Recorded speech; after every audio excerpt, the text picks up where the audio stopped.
Bienvenue au cœur du crime, un podcast issu des archives d'Europe 1. Savez-vous que plus d'un tiers des crimes et délits commis en France sont traités par la gendarmerie nationale? Je m'appelle Yann Kermadec. Je suis commandant de gendarmerie. Je dirige une section de recherche dont la mission essentielle est une mission de police judiciaire.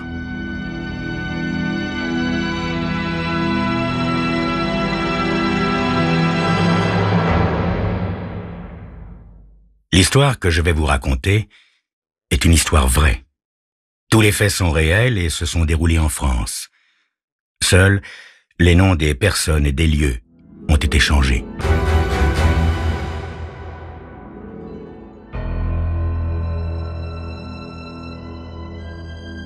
Je déteste le manque de ponctualité. Surtout lorsque je suis en retard et, comble du comble, à un dîner que j'ai organisé chez moi. Remarquez, j'ai une excuse. En effet, j'ai accepté d'expliquer à des journalistes comment je suis devenu président d'une importante société d'investissement à l'âge de 31 ans. Sonia Regent et Andy Kinder, mes invités, sont suffisamment proches de moi pour pardonner ce soupçon de vanité auquel j'ai cédé. Et puis, mon Dieu, un peu de publicité n'est pas rédhibitoire dans ma profession, n'est-ce pas? N'empêche, en prenant l'ascenseur, je ne peux que me reprocher ce quart d'heure de retard, car le dîner de ce soir est bien plus qu'une réunion amicale. Il s'agit d'une conférence au sommet de la société très particulière que Sonia, Andy et moi avons fondée il y a quelques années déjà. Une société philanthropique qu'Andy, quand il a bu un verre de trop, appelle ironiquement Robin des Bois et compagnie. Ce manque d'humour et d'imagination me consterne à chaque fois, mais que voulez-vous? Tel est l'effet de l'alcool sur les neurones d'Andy, au demeurant le meilleur avocat du monde. À peine ai-je ôté mon par-dessus que Sonia m'accueille d'un baiser sonore sur chaque joue. « J'espère que tu as une bonne excuse, David, car Cathy est très en colère, » fait-elle, ses beaux yeux verts pétillants de malice. Cathy ne peut s'empêcher de rouspéter, quoi que je fasse. Cathy est ma gouvernante, ma cuisinière, mon infirmière, voire mon directeur de conscience. Je suis son souffre-douleur et elle m'adore. « Bon, passons vite à table » fais-je en simulant la frayeur. Prenant Sonia par le bras, je rejoins Andy qui a l'air émoustillé de celui qui en est déjà à son 4e apéritif. « Un petit apéro quand même ?» me demande Sonia en se dirigeant vers le bar. Quelle jolie femme! Des années que je la connais et elle ne cesse de m'émouvoir. Il est vrai qu'en plus de ses qualités physiques et intellectuelles, Sonia est une styliste de renom et, comme elle a l'habitude de tester ses créations sur elle, sa garde-robe ferait envie à plus d'une star. Nous levons nos verres et j'éprouve cette excitation particulière qui précède une nouvelle mission de notre société, disons, secrète. Courtier, avocat, styliste, nous pourrions tout perdre si quelque chose tournait mal, mais aucun d'entre nous ne pourrait vivre sans ce défi perpétuel. Cathy, sortant de la cuisine, nous signale sur un ton faussement sévère « Excusez-moi si je formule une hypothèse farfelue, mais au cas où l'un d'entre vous aurait faim, je vous signale que le dîner est prêt. » Nous nous attablons aussitôt comme des enfants sages. Tout à fait ce que Cathy attendait. « Sonia, tu as dit au téléphone qu'un sésame est dans le coup, » dis-je en dégustant l'entrée. Elle approuve d'un signe de tête. « Très intéressant, » fait Andy. « Quelqu'un a été tué dans une collision puis volé, c'est bien ça? »« Tout à fait exact, » confirme Sonia. Carl Schubin, un veuf de 74 ans, vivait avec sa petite fille de 4 ans à Skyline Boulevard lorsqu'il a été exproprié.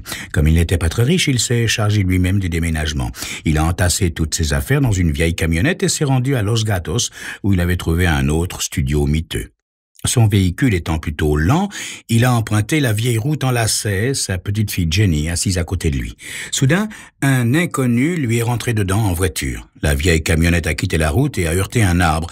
Carl a été tué sur le coup et Jenny, éjectée par le choc, était inconsciente sur le sol, dans l'obscurité. Nos enquêteurs ont découvert que le chauffeur a volé le portefeuille de Carl et toutes les affaires qui lui plaisaient dans la camionnette. Sans s'occuper de la petite? Exactement, David. C'est par miracle qu'un automobiliste l'a découverte peu après. Je suppose que tu sais qui est cette ordure de chauffeur? Oui, quand nos agents ont lu le fait divers dans le journal, ils se sont mis au travail. Ça n'était pas très difficile, en fait. Il suffisait d'enquêter dans les bars du coin. De fil en aiguille, nous sommes remontés jusqu'à lui. Il s'appelle Gary Nunes, 27 ans, vivant à Rockwood City. Et il ne peut pas être impliqué? Hélas, non. Manque de preuves. Pas grave. Et le Cézanne? J'y arrive, fait Sonia, l'air grave.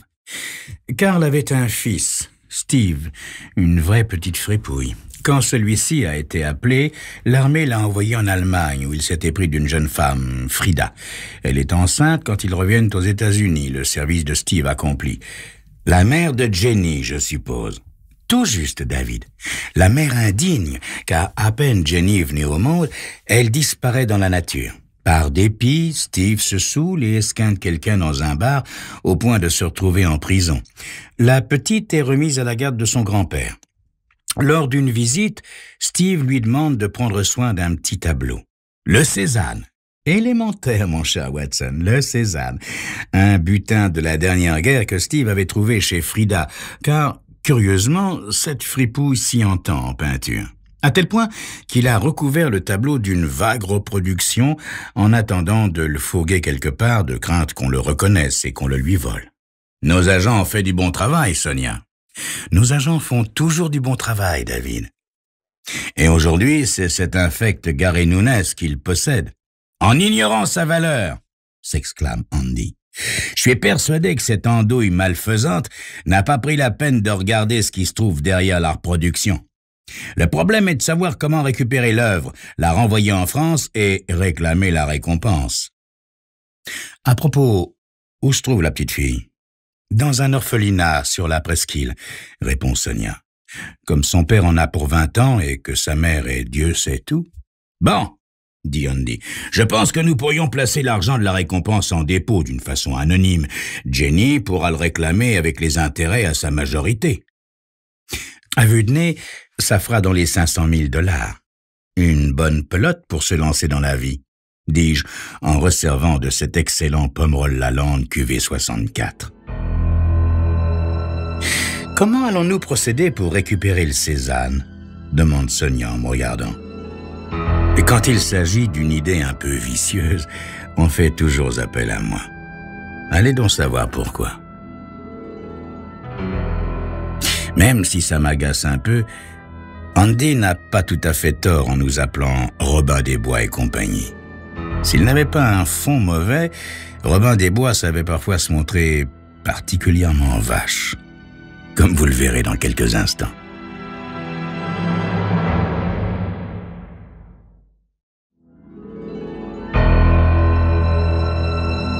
Une nuit d'ivresse au volant, Gary Nunes a envoyé une camionnette dans le fossé. Le conducteur, Carl Schubin, a été tué sur le coup.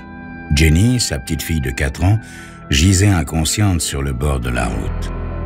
Au lieu d'appeler du secours, Gary Nunes a dévalisé la camionnette, ignorant que son honteux butin comportait un Cézanne.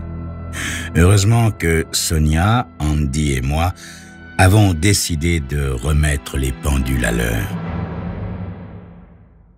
On ne devrait pas se contenter de récupérer le tableau, on devrait liquider ce choléra de Nunes, gronde Andy du tréfonds de ses 130 kilos. Ça va à l'encontre de nos principes, fais-je, mais il ne perd rien pour attendre. Me tournant vers Sonia, à part le fait d'être un voleur et un assassin, à quoi ressemble-t-il, je veux dire, de quoi vit-il? Selon nos agents, il vit de menus larcins et passe les 7 jours que le bon Dieu fait à boire chez lui en regardant des cassettes vidéo. Je savoure mon Bordeaux, repose le verre avec précaution sur la table. Ivre-mort tous les soirs, quoi. Elle acquiesce. T'as une idée? Demande Andy. À ton avis? Dis-je en leur expliquant ce que nous allons faire. La nuit suivante, portant un sweater râpé, des jeans passés et des bottes boueuses, je prends la direction de Redwood City où crèche Nunes. À mes côtés, Sonia arbore un petit sourire ravi. Pour une fois, elle a une allure qui manque de chic, en pantalon bon marché, blouse blanche et cardigan jaune sale. À l'arrière, Andy, se conformant à son gabarit, s'est déguisé en docker avec une vieille vareuse, un bonnet tricoté et des chaussures de travail. L'ambiance est bonne, quoique un peu fébrile, comme chaque fois que nous menons une action. Une demi-heure plus tard, nous nous garons à 2 pas de la masure de Gary Nunes. Bon, attendez-moi, je vais d'abord constater l'état du gentleman.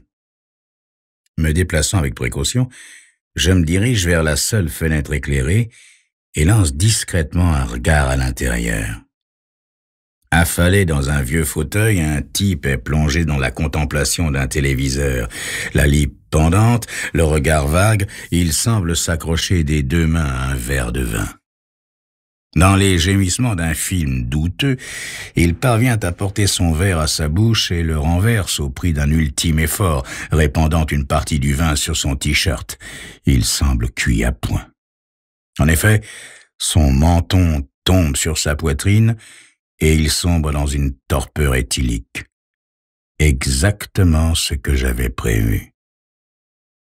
Examinant le reste de la pièce, je vois l'horrible reproduction recouvrant le Cézanne accrochée au mur. Je retourne à la voiture. « Ivre-mort » demande Andy.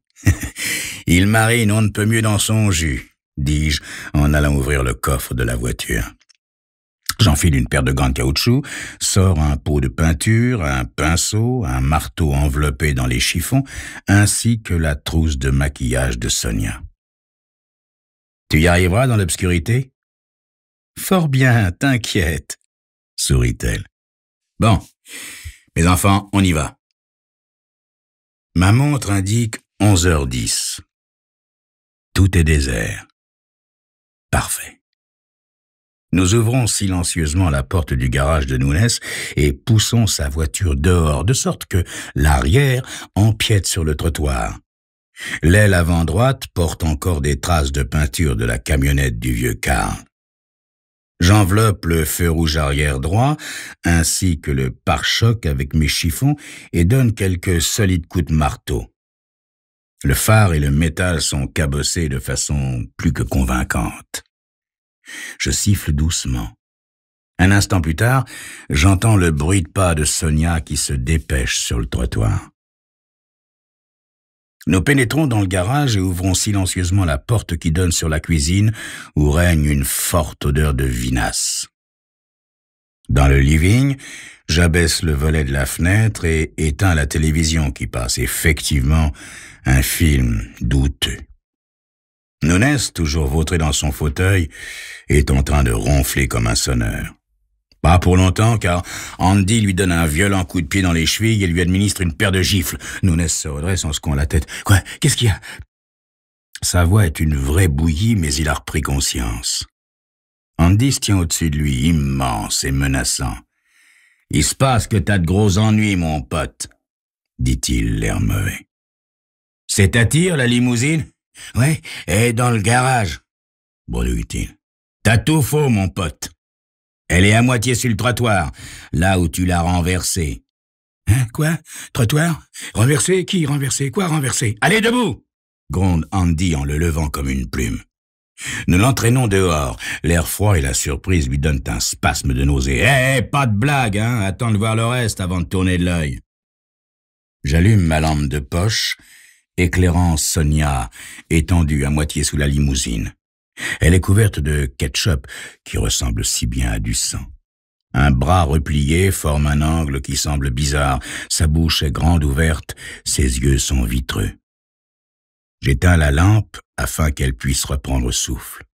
Oh non, non, murmure Nunes. Si, mon pote, gronde Andy en l'empoignant et en le traînant à nouveau dans la maison. J'ai pas quitté la maison de la soirée. J'ai pas quitté la maison de la soirée, crie-t-il alors qu'on le jette dans son fauteuil. Bien sûr. Et ce qu'on vient de te montrer, c'est une illusion d'optique? Je prends sa bouteille de vin presque vide. À moins que tu ne sois somnambule. Hein? Tu rêvais que tu avais soif et tu es sorti en rêve pour acheter à boire. Qu'est-ce que t'en penses, Joe? Fais-je à Andy. Je pense qu'il faudra appeler les flics. Nunes est carrément épouvanté. Vous pouvez pas faire ça, voyons. On va se gêner, tiens, dit Andy.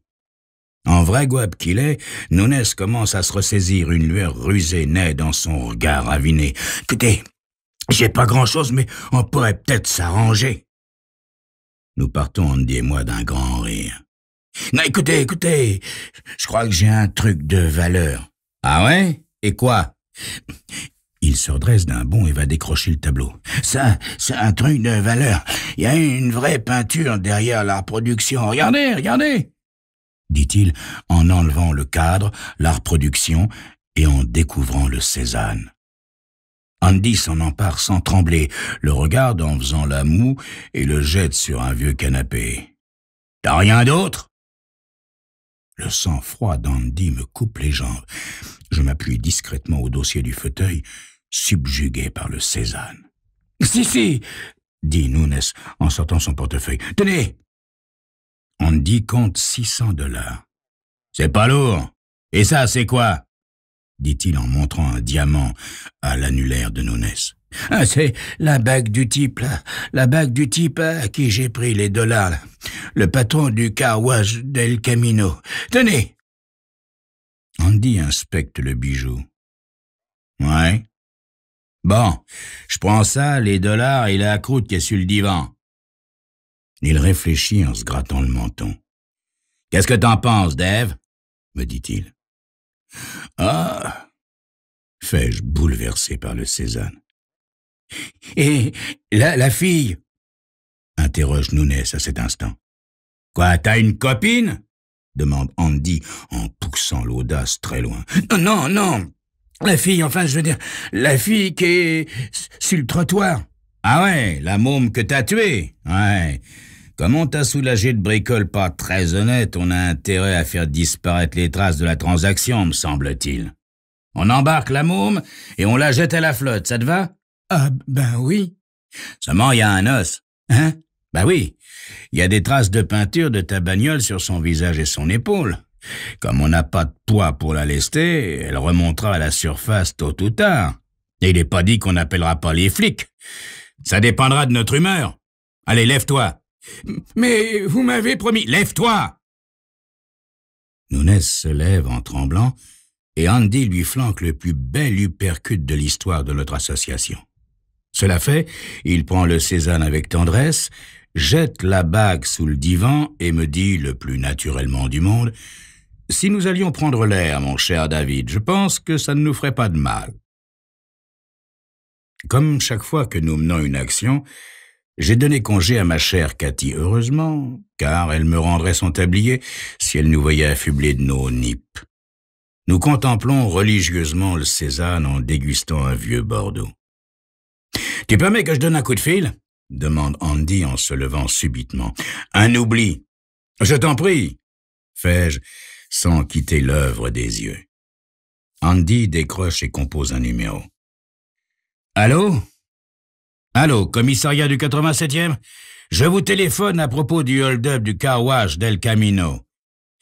J'ai un tuyau pour vous. Vous avez de quoi écrire ? Bien. Gary Nunes. Ouais, Nunes, N-U-N-E-S. Je vous conseille d'aller chez lui et de prendre les poussières sous son divan. Qui je suis ? Robin des Bois.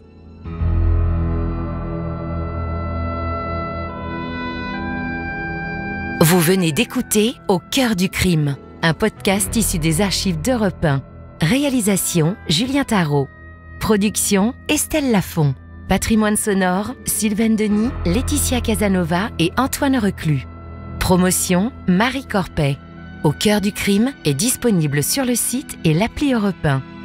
Écoutez aussi l'épisode suivant en vous abonnant gratuitement sur votre plateforme d'écoute.